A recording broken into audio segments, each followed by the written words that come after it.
Welcome to today's Adventures in Learning podcast. I'm your host, Dr. Diane, and I love it when the world brings us fabulous surprises. A little while ago, I was in New York City at Books of Wonder attending a signing for our beloved Barbara McClintock. And I sat next to the most wonderful human being. And while we were visiting, we discovered we shared a love of children's literature and Tomie dePaola. And it turns out he is illustrated more than 11 picture books, including Tea with the Queen, Angeline Jellybean, and Marshmallow Man. I'd like you to welcome to the show, Stephen Macquignon. Stephen, welcome. Thank you. Thank you for having me. This is quite a pleasure. I am so glad you're here with us. So let's talk a little bit about your adventures in learning. How did you become a children's picture book illustrator? I've had the pleasure of seeing some of your work, and your illustrations on your website are absolutely gorgeous. Oh, thank you very much. Uh, I wasn't a great student. I didn't read well, and drawing was a lot easier. We didn't have, uh, sorry, Okay. spell check when I was a kid. So I didn't write very much, and drawing, as I said, was so much easier for me to do. And I think that's where it started. But I started off in college wanting to be a comic book or comic strip artist. And it wasn't until close to the end of my 4 years at School of Visual Arts that I realized, oh, wait a minute, because I took a class in children's book illustration. Oh, this is where I should be. So that's how it started with picture books. So, So, what draws you to picture books? Like, what are the things that you love to draw the most? uh, I really love just drawings with a good story. It really doesn't matter the subject matter. As long as there's a nice story behind it, I'll make it work. I do enjoy animals more than people, but I will, as long as it's a nice story, I'll work it out. And you've done animation as well. Like you worked on Iris Sleeps Over and some of those visuals. How is that different working on animation versus drawing the pages for a book? Well, with animation, you're working with a team of people. I sat in a room with at least 12 other people, and the rendering department, animation was on one side, coloring, which was what I was doing a lot of, was right in the middle of the two. So we worked together as a really big group, or a respectable sized group of people. So it was nice. We figured things out together as a team. So if it failed because of us. If it succeeded, it was because of us. So we worked with each other's strength. It's actually something I do miss. So now you sit in a room by yourself, and that's about it when it comes to illustrating for yourself or book. So it's a little different. And in a So, world where so many illustrators seem to be going to the computer and doing a lot of stuff on the computer, I love the fact that on your website you talk about, yeah, I might occasionally open that up, but you tend to be more watercolor and pencil. Is that correct? correct. Yeah, I did try some Photoshop at one point. Actually, my old animation boss, he introduced me to Photoshop years ago. And he said, everybody's going this way. You should try it. So I started scanning my art, putting it in, coloring it. And I liked it, but I miss watching color dry. And then I got a critique from Giuseppe. He get an art director named Giuseppe. He said to me, "Have you ever tried watercolor?" And I said, maybe. And I was already thinking about going back to watercolor. So I said, yeah, I could try watercolor. So, and then I never went back except for occasional correction, or you have to fudge it a little bit. So I will go open up my Photoshop, but that's about as far as I go. Yeah, Well, and everybody sort of has their own style.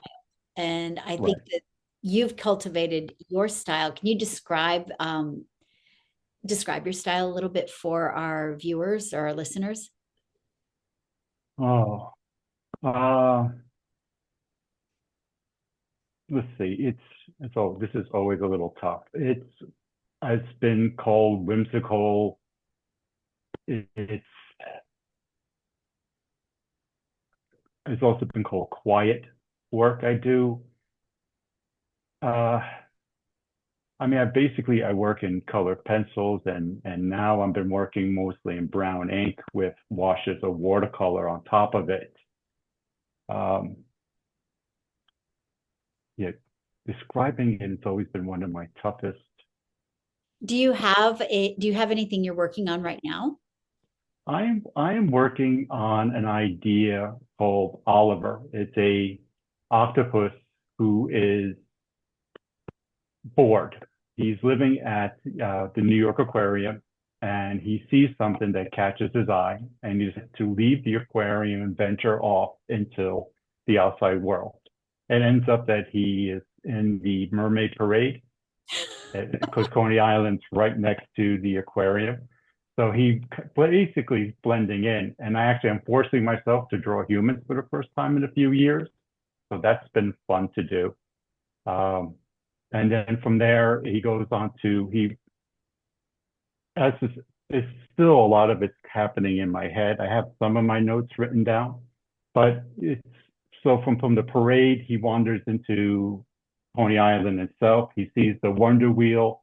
There's a child who's interested on going on the Ferris, the big Wonder Wheel itself, but she's too short, and he might be afraid of heights. I haven't figured that out yet.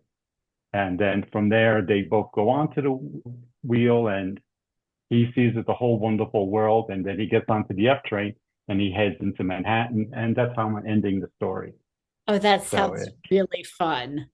it's lighthearted. It's not a huge arch in the story, and so it. I'm enjoying it. I posted some of the art, and I keep tagging the aquarium to see if they're interested in the idea. That's fun. Well, hopefully they'll pick it up because that I would read that. It sounds intriguing to me. It's a nice idea. I've been playing with it for a few months now, so it's good. So Now, when we met, Barbara was talking about her new book that she had done with Tomie dePaola's last manuscript. right, You you were the first runner up in the Tomie dePaola art contest or for the yes, Tomie dePaola award. Can you right. describe sort of what that award was and what difference that made to your career and to your work? Uh, it was actually because it was his last one. He was dropping. That was the last year he was doing it. Let's see if I can remember that far back. I remember getting the email, and I've done the contest multiple times in the past, and I've received an email saying to me, the first lines of it was, "I'm sorry you did not win the Tomie dePaola award," and I said, "Well, okay," and I shut the email down, and then I said, "Wait a minute." I've never received the email before, so I went back and opened it up and realized I was the first runner up. It really was a joy to get it. I was feeling kind of low at that point, and I wasn't sure if I wanted to continue with illustration. It's just a tough road, and that really just made me excited again and put some hope into my work and somebody appreciating it, and I said, okay, I can do this. So it was wonderful that way, Were you and I able love to meet Tomie. Were you able to meet Tomie? I've met Tomie multiple times. We met at the conference. He was one of the highlights at one of the winter conferences that I went to years back. And the conference itself was kind of, but we had this illustration group, and there he was in the center talking to everybody.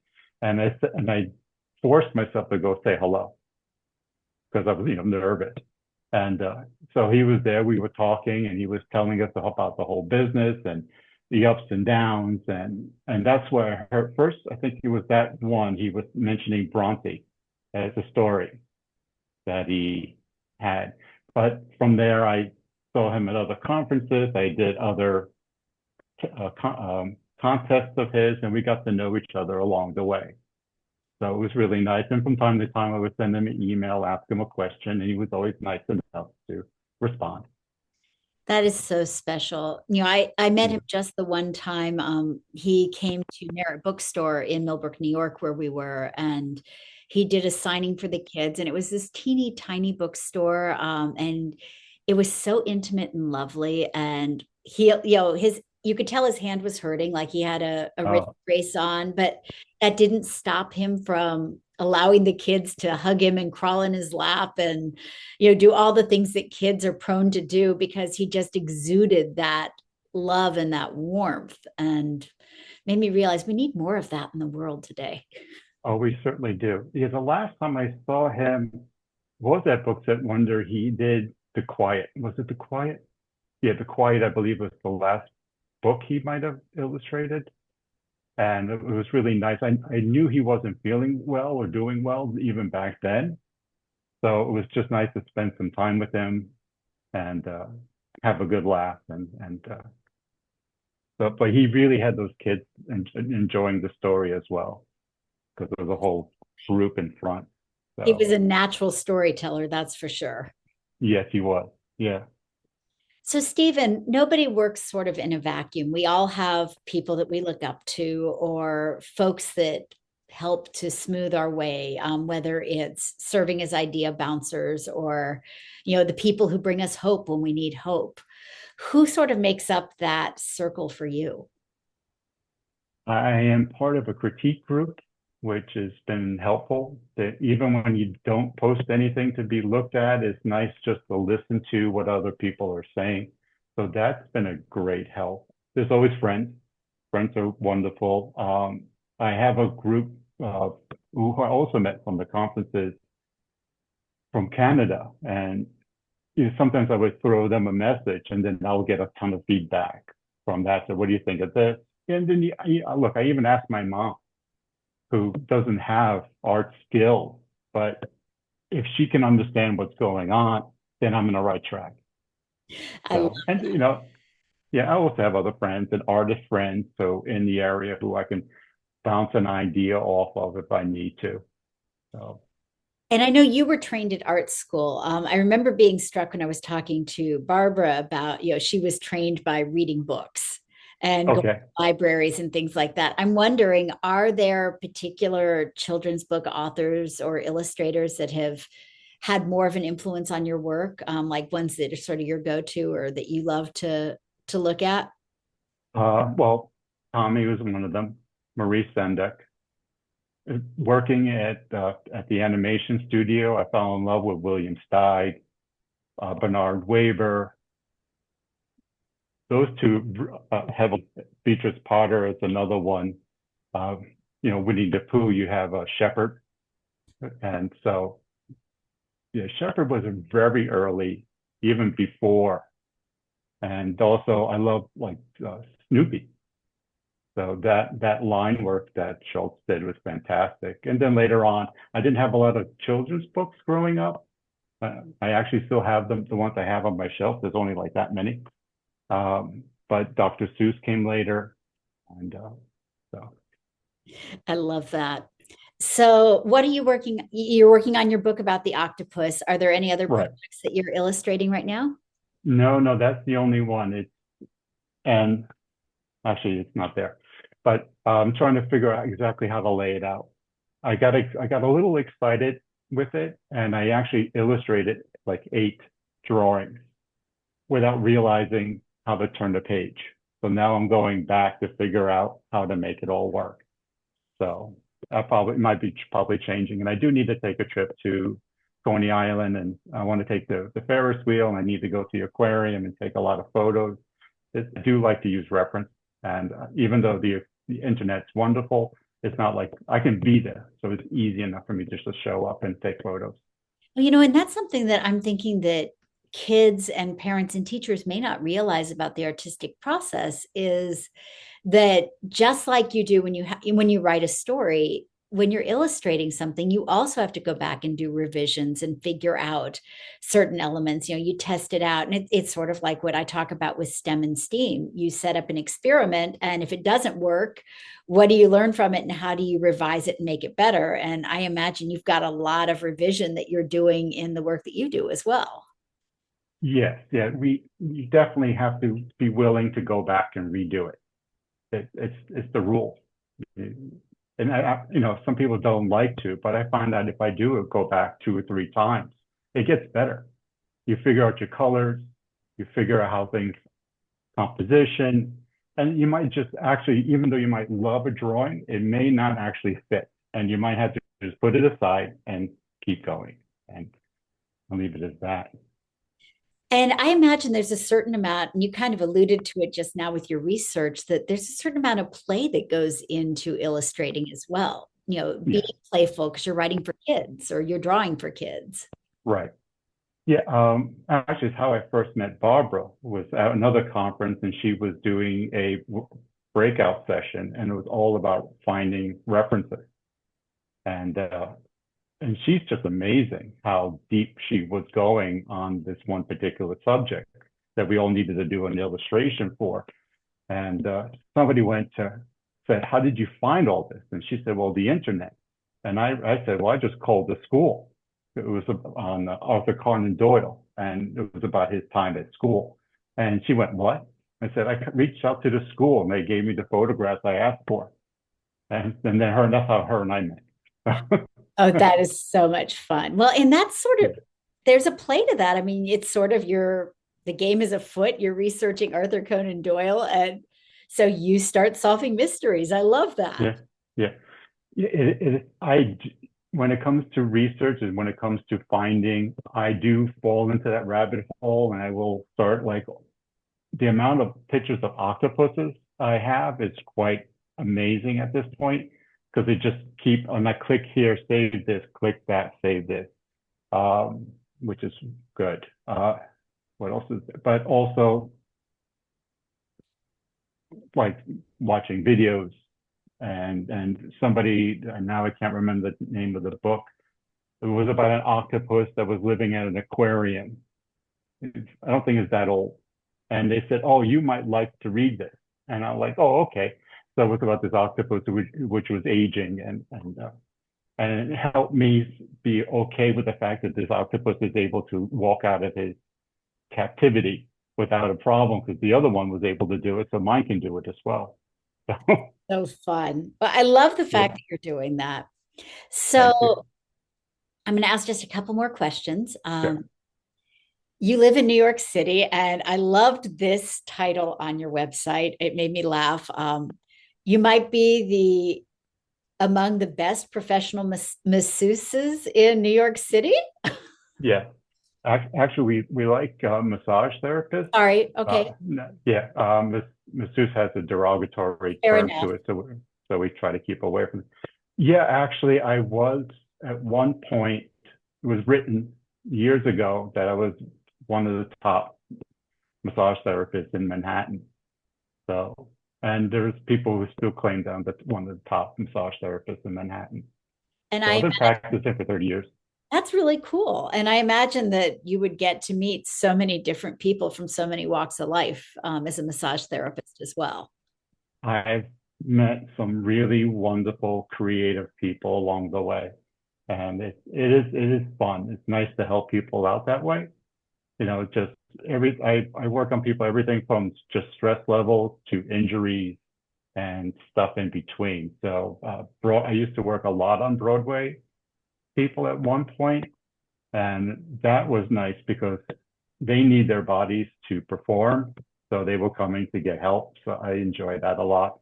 It is rewarding. It's very different than books and pictures, because it's really right there in front of you. Well, it gives you a well-rounded approach to life. It, yes, it does. So, last question for today, Stephen, and it's a question I like to end every podcast with. What currently brings you hope? Friends and family are the two. I hold on to them dearly because right now we just kind of seem to need it. Even ones who don't exactly see your way, it's okay. We I will enjoy playing. It's a card game from Italy called Scopa. So I enjoy when I go to see my mom. We play Scopa. I enjoy laughing with my brother. I enjoy going out with my friends and spending time with them. It's You need to do it. It's so important. That's a really good reminder that we need connection in these days. And we draw that connection from our family and friends, from our communities, and then from the way that we play and touch the world around us. Exactly. Yeah. Well, I will drop a link in the show notes to your website. I encourage everybody to check it out and to go to your library and check out Stephen's books. Stephen, I am so glad you joined us on today's Adventures in Learning, and I can't wait for more people to get to know you and the beautiful art that you make. It is Oh, truly winsome and reassuring in so many ways. thank you. I've really enjoyed doing this. This is my first podcast.